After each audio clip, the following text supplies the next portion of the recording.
Tribunal Constitucional entra en sesión, vista de la causa rol 4200, novodiálisis limitada, requerimiento de inaplicabilidad por inconstitucionalidad respecto del artículo 8º, inciso primero, segunda parte, de la ley 17.322. Tiene la palabra el relator, don José Francisco Leito. Muchas gracias, señor presidente. Fojas 1, con fecha 21 de diciembre de 2017, novodiálisis limitada, acción de inaplicabilidad por inconstitucionalidad respecto de la norma contenida en el artículo 8º, inciso primero, segunda parte de la ley número 17.322, precepto que establece que en sede de ejecución de juicios de cobranza laboral, si la parte del apelante es el ejecutado o la institución de previsión o de seguridad social, previamente debe consignar la suma total que la sentencia de estilo ordenare pagar de acuerdo a lo dispuesto en la normativa aplicable a su respecto. Sostiene el actor y basa su inaplicabilidad en un juicio actualmente pendiente que se sustancia ante el Juzgado de Cobranza Laboral y Previsional de Santiago. Enuncia que en marzo del mismo año 2017 fue notificada su parte de una demanda ejecutiva en que se reclamaba una deuda ascendente a cerca de 70 millones de pesos por cobro de prestaciones de crédito social que la ley ordena retener a sus trabajadores durante el periodo comprendido entre junio de 2012 a noviembre del año 2016. Agrega la parte requirente que excepcionó de pago parcial y luego incidentó por duplicidad de prestaciones cobradas ahora en sede de ejecución. No obstante, comenta, se dictó sentencia definitiva en el mes de octubre de 2017, rechazándose la excepción intentada y ordenándose continuar con la ejecución hasta obtenerse el entero y cumplido pago al ejecutante de las sumas adeudadas, previo descuento de lo efectivamente duplicado, debiendo practicarse para ello por parte del tribunal la liquidación de estilo. Enuncia que, causándole agravio a su parte dicha decisión, interpuso perante la Corte de Apelaciones de Santiago un recurso de apelación. A esta presentación, previamente, el Juzgado de Cobranza resolvió hacer constar la circunstancia de haberse dado cumplimiento a lo previsto en el artículo 8º de la Ley 17.322. Y luego, en noviembre del mismo año 2017, proveyó que, no habiendo dado ese cumplimiento a lo previsto en esta norma que plantea en la cuestión de inaplicabilidad, se tuviera más bien por no presentado el recurso de apelación. Al anterior, la parte requirente de estos autos fue que recurrió de reposición dada la imposibilidad de dar cumplimiento al ordenado por el tribunal, argumenta, por no haberse practicado a su turno la liquidación de estilo que mandató el tribunal en la dictación de la sentencia. Este recurso de reposición habría sido acogido, dejándose sin efecto la original resolución del tribunal al momento de proveer el recurso de apelación, por lo que éste se encontraría pendiente en cuanto a su sustanciación ordinaria. Dado lo anterior, expone que la aplicación de la norma impugnada en la gestión pendiente produciría, de ser aplicada, 4 conflictos constitucionales. Primero, ante la igualdad ante la ley. Segundo, respecto al debido proceso legal. Tercero, en cuanto a la tutela judicial efectiva. Y finalmente, en cuanto a la seguridad jurídica como garantía de contenido esencial de los derechos. Así, el primer capítulo de inconstitucionalidad, la parte requirente lo sitúa en torno a la igualdad ante la ley desde el artículo 19, numeral 3, inciso 1 de la Constitución. Señala que la igualdad no se ve reflejada en la norma que cuestiona, dado que ésta contempla una hipótesis normativa aplicable al cobro de cotizaciones previsionales y solo si el apelante es el ejecutado o la institución de previsión o seguridad social, cuestión que de forma manifiesta contraría así la garantía constitucional en comento. Añade que el Estado proporciona al trabajador asistencia judicial gratuita en materia laboral, entrega un procedimiento expedito y establece tribunales especiales de cobranza, pero no se vislumbra, comenta, razón alguna para señalar y expresar esta desigualdad dada la aplicación de la norma. Enuncia que ya es inconstitucional exigir en estos términos el pago, pero hacerlo en forma restrictiva a una de las partes o involucrados, vedando la posibilidad de apelar, señala Fojas 6, el requirente, resulta contrario a toda norma prevista en la Carta Fundamental. En el caso concreto, añade que lo discutido es la existencia de un pago parcial previo y duplicidad en el cobro de prestaciones y, en el fondo, la procedencia o no del monto completo demandado por el actor. Así es relevante, comenta, determinar la eventual exigencia de consignación, dado que si ello se efectúa y se obtiene una sentencia favorable, ese costo igual lo paga el apelante sobre dineros previamente depositados.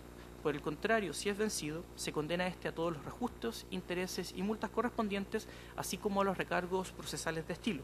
Señala que el daño es mayor si se exige consignar y no se entrega el derecho al recurso a que si no se hace. Luego, en segundo capítulo, lo señala en cuanto al debido proceso legal. comenta que uno de los elementos integrantes del mismo para contar con un proceso que se tenga como legalmente tramitado, racional y justo es la existencia de un adecuado sistema de recursos procesales, lo que ha sido recogido del todo en el derecho comparado. Un proceso no debido, así comenta, es un proceso viciado. Acciona de inaplicabilidad agrega foja 7 de su presentación vuelta para hacer eficaz la supremacía constitucional, puesto que el debido proceso es el medio idóneo para la solución de conflictos y dentro del mismo debe considerarse que los recursos están al servicio de los legítimos derechos de las partes para sustituir la resolución que les resulte eventualmente desfavorable a sus intereses y por ello agraviante, modificándose así por la sentencia que pueda expedir un Tribunal Superior de Justicia. En el caso concreto, la requiriente señala que la restricción del recurso de apelación no se condice con esta garantía constitucional. Se atenta contra el principio de la doble instancia y con ello con la esencia del debido proceso. Luego, en tercer capítulo alegado, la parte requiriente lo sitúa en torno a la garantía de la tutela judicial efectiva. Refiere que este es el derecho de las personas a acceder libremente a un tribunal de justicia para la protección de sus derechos, por ello se le conoce también como tutela judicial efectiva.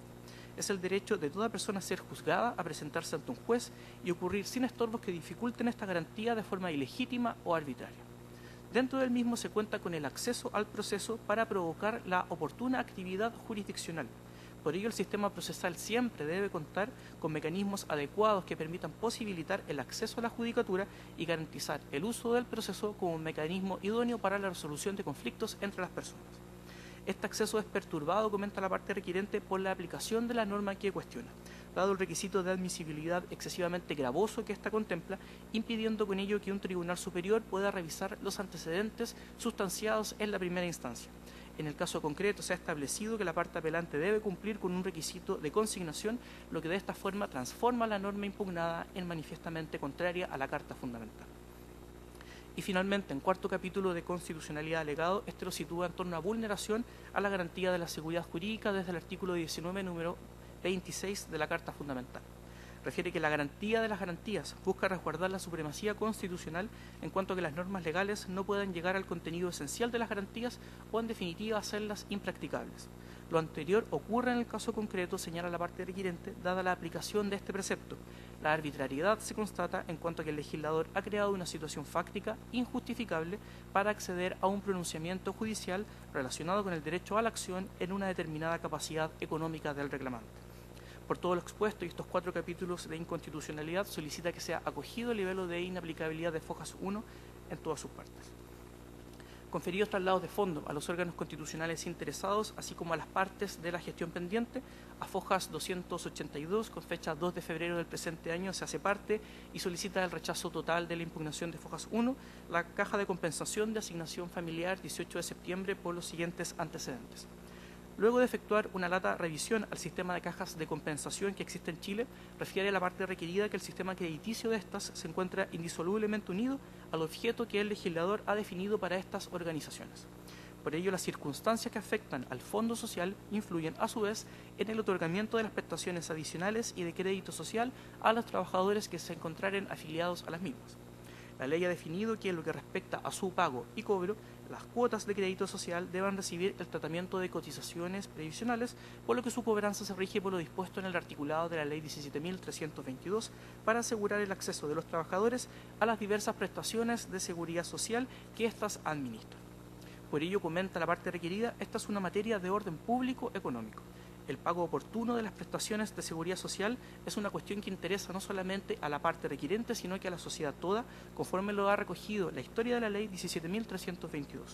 Por ello se ha dotado a las administradoras de prestaciones de seguridad social de herramientas que permitan asegurar el resultado del juicio e instar por la mayor celeridad posible en la tramitación de estas causas judiciales.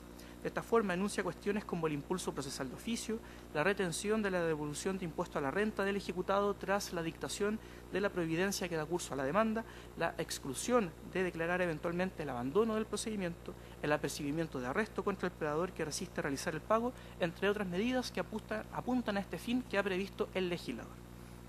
La idea relativa a la exigencia de consignar el monto a que es condenado el ejecutado proviene del texto original de la ley agrega de agosto del año 1970, evidenciando así un problema de larga data en nuestro país, buscando una mayor efectividad en el cobro de esta clase de obligaciones, dejándose incólume este requisito luego de diversas modificaciones al cuerpo legal original de dicho año. De esta forma, comenta, la obligación de la norma que se cuestiona resulta coherente con la Constitución política si se analiza desde su artículo 19, numerales 3 y 26.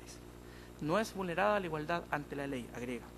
La igualdad que refiere la Constitución no puede ser entendida en términos absolutos, sino que por el contrario supone una distinción razonable entre quienes no se encuentran en la misma condición. A la requirente le es cobrada ejecutivamente en estos autos una obligación en un régimen especial de cobranza motivado por la relevancia que este asunto genera socialmente. Por ello, la ley puede establecer diferencias en el régimen de cobro, máxime si hay un interés público comprometido. Luego también agrega debe descartarse una vulneración al debido proceso legal que prevé la Constitución. Si bien esta magistratura ha indicado que la facultad de los intervinientes de recurrir a los tribunales para la revisión de las sentencias es parte integrante de esta garantía del debido proceso, de ello no puede deducirse, sin más, agrega, que se proteja un procedimiento específico de revisión como lo entiende la parte requirente. La doctrina que cita el propio actor en su libelo de inaplicabilidad señala que los recursos dependen en gran medida de la índole del proceso, cuya especificación en materia recursiva y la forma de ejercerlos es competencia legislativa, cuestión armónica con lo que ha previsto a su turno la Carta Fundamental en su artículo 63, número 3. Y finalmente señala que tampoco es transgredida en la especie de la seguridad jurídica. La requirente, a este respecto, no desarrolló siquiera mínimamente la forma en que la norma cuestionada del artículo 8 de la Ley 17.322 afectaría la esencia del derecho a la acción. No está en cuestión, de esta forma, el acceso a un pronunciamiento judicial, como sí ha ocurrido en la especie. Por lo expuesto que solicita que sea desestimada en todas sus partes la presentación de Fojas 1. Finalizo señalando, señor presidente, que traído los autos en relación, se ha anotado para alegar en esta vista el abogado correspondiente a la parte de la caja de compensación 18 de septiembre. Muy bien. Antes de dar la palabra al señor abogado de la Caja de Compensación, le hago presente que el Tribunal Constitucional tiene fallos en la materia y que por supuesto los conoce, los argumentos que están vertidos en ellos. Así que le pedimos tenerlo en consideración para la extensión de su alegato. Entonces, por la Caja de Previsión de Caja de Compensación de la Asignación Familiar 18 de septiembre tiene la palabra don Álvaro Saldaña. Adelante, por favor.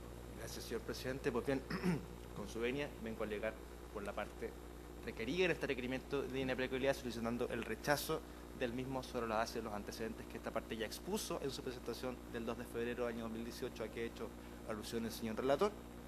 Y en esta instancia lo que voy a hacer, señoría excelentísima, es enfocarme básicamente en dos cuestiones. La primera en relación a una situación procesal, señoría excelentísima, que a mi juicio debe conducir necesariamente al rechazo del requerimiento, y enseguida abordaré el tema de la obligación que incumplió Nuevo Diálisis y cómo ésta se enmarca dentro del orden público económico.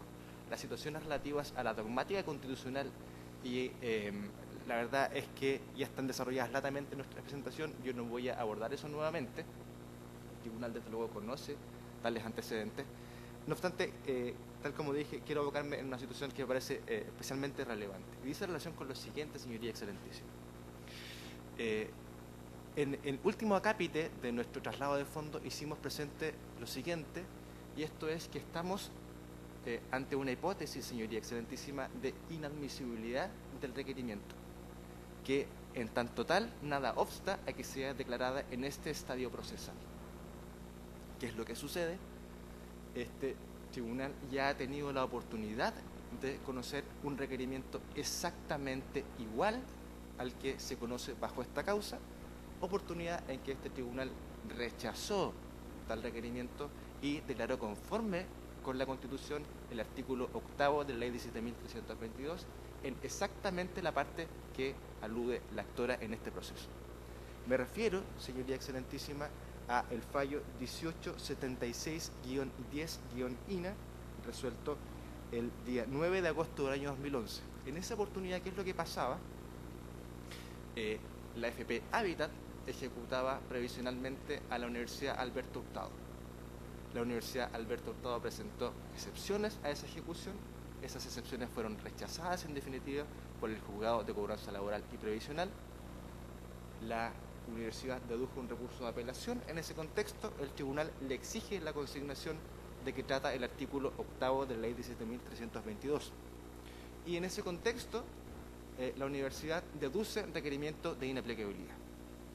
Pues bien, en esa oportunidad lo que hizo el tribunal fue declarar admisible el requerimiento, acogió los alegatos de las partes y, en definitiva, analiza el artículo 8º de la ley 17.322 y declara su plena conformidad con la Constitución, en especial en lo que dice en relación con las garantías provenientes de los numerales 3º y 26 del artículo 19. Vale decir, señoría excelentísima, estamos ante el caso en que el tribunal conoció en detalle, analizó el artículo 8º exactamente en la parte que invoca nuevo diálisis en este proceso.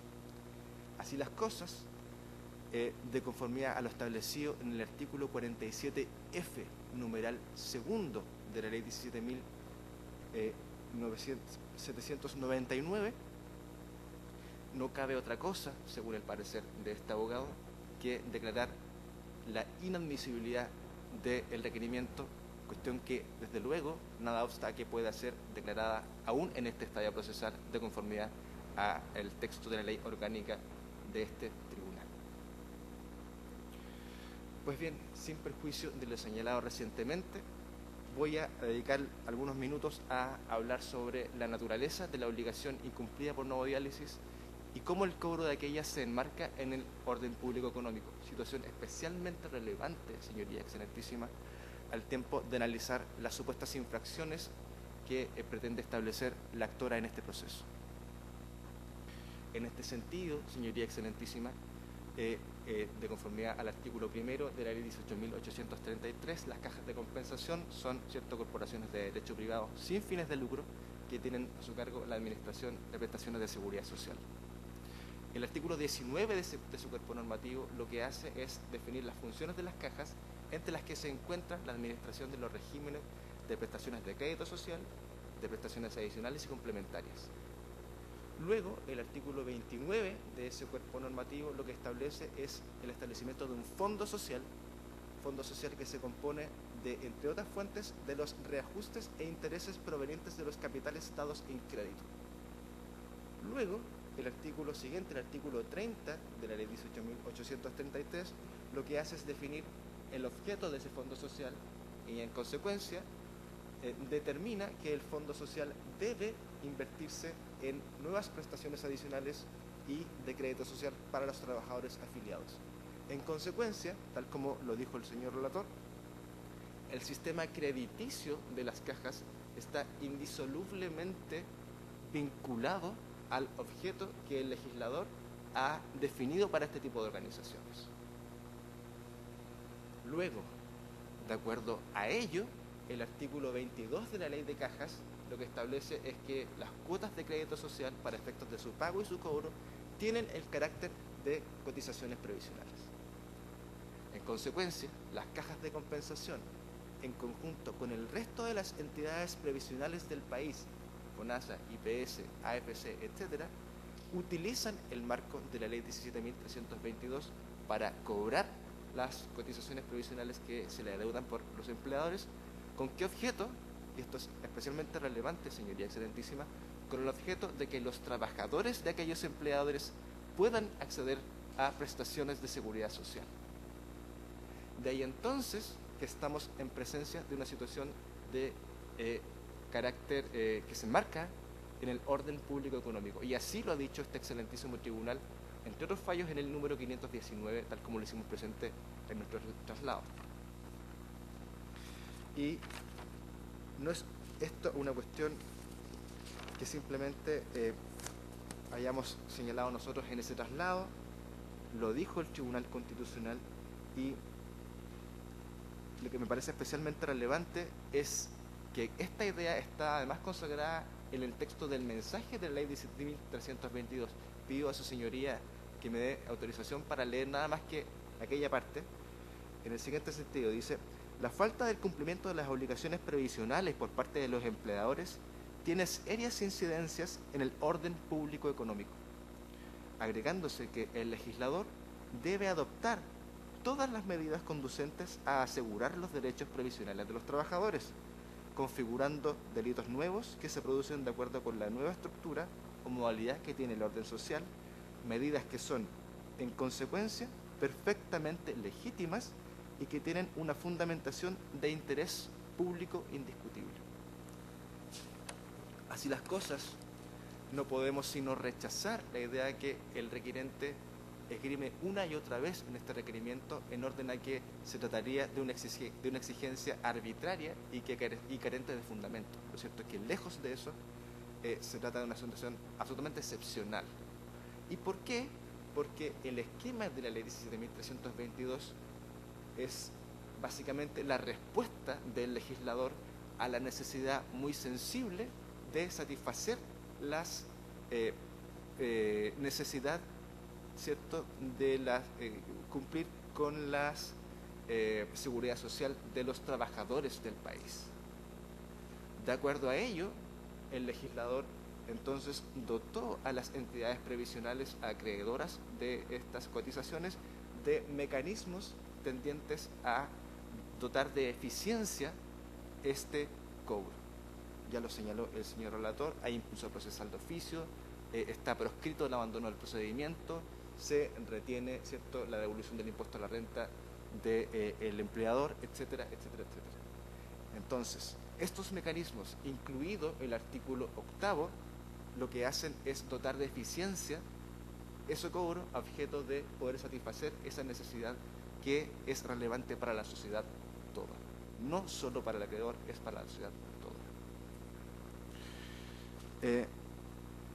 Por su parte, tal como ya lo anticipé al inicio de este alegato, yo no voy a ahondar en la parte en realidad de la dogmática constitucional. En este sentido, ya lo hicimos presente en nuestra presentación de fondo. Estaremos a la fisonomía que de tales garantías, de las garantías, ¿cierto?, de los artículos, el artículo 19, número 3 y 26, ha hecho este tribunal históricamente de acuerdo a su jurisprudencia, y solicitamos a este respecto se tenga además especialmente presente aquello que he señalado recientemente en relación a la naturaleza de la obligación y a la relevancia del cobro de estas obligaciones. Por su parte, también rechazamos el paralelo que pretende establecer la actora en relación a la figura del artículo 8º y el derogado artículo 474 del Código del Trabajo. Son situaciones completamente distintas y la diferencia entre ambas determina que una haya sido excluida del ordenamiento y la otra no tenga problema de constitucionalidad alguno. Estamos lejos de una situación de solve et repete, que era la que consagraba el antiguo artículo 474 del Código del Trabajo. En este caso no hay, desde luego, una barrera para entrar, ¿cierto?, al sistema judicial. Onovo-Diálisis ha podido acceder a un tribunal, ha desplegado a su arbitrio, ¿cierto?, toda su defensa, y no está esa barrera de entrada. Lo que hay es un requisito que condiciona la apelación y además, en caso de que eventualmente se revirtiese aquella, entonces la entidad previsional debe devolver con un interés aquello que ha pagado el ejecutado. Y además, las circunstancias que determinaron la exclusión del ordenamiento del artículo 474 del Código del Trabajo no están presentes en este caso. En esa oportunidad se argumentaba, ¿cierto?, de que era un beneficio establecido en favor de la administración. Las cajas, desde luego, son corporaciones de derecho privado que no forman parte de la administración, y el objeto de esa consignación además no decía relación con los fines establecidos para la administración. En este caso, desde luego que la recaudación que se consigue en virtud del artículo 8º está en directa relación con el objeto que el legislador ha impreso a las cajas de compensación. De acuerdo a ello, entonces, señoría, solicito se rechace el requerimiento tal como lo expusimos en su oportunidad de traslado al fondo. Muy bien. Señoras ministras, señores ministros, ¿preguntas que hacer? Ministro José Ignacio Vázquez. Buenos días, señor abogado. Una consulta, usted citó la sentencia 1876. Sí. Quisiera que me aclarara si no considera que hay alguna diferencia entre la causa, digamos, ¿no es cierto?, de esa resolución que se refería fundamentalmente a cotizaciones previsionales en comparación con la causa actual que estamos viendo, en que estamos hablando de cuotas o prestaciones de un crédito social o de una consecuencia. Me da la impresión que hay alguna diferencia entre lo que es la cotización propiamente tal, que fue el caso de la sentencia que usted citaba, con respecto a esto. Quisiera que usted me aclarara si no ve alguna diferencia, porque en un caso obviamente, en el caso de la cotización previsional, y como lo ha dicho reiteradamente la jurisprudencia del tribunal, se trata de fondos pertenecientes al trabajador.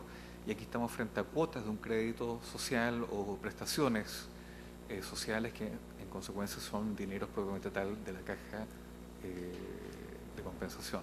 Claro, en ese sentido, señor ministro, lo que hacemos presente es que la caja es una corporación de derecho privado y no tiene libertad, ¿cierto?, para gastarse ese fondo, sino más bien lo que hace el legislador es determinar que lo que recaude de la caja, en virtud de esos créditos, sea reinvertido en los trabajadores por medio de prestaciones adicionales y complementarias, según lo establece el artículo 30 de la ley 18.833.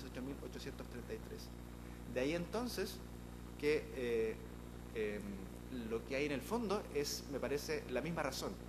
Vale decir, estamos en presencia de una situación de orden público económico. ¿Ya? La caja no tiene libertad para llevarse esa plata para la casa, sino más bien lo que tiene que hacer es reinvertir esos recursos en los propios trabajadores afiliados. De ahí que nos parece que la misma razón debe aplicarse en este caso. Muy bien, no habiendo más preguntas, concluida la audiencia.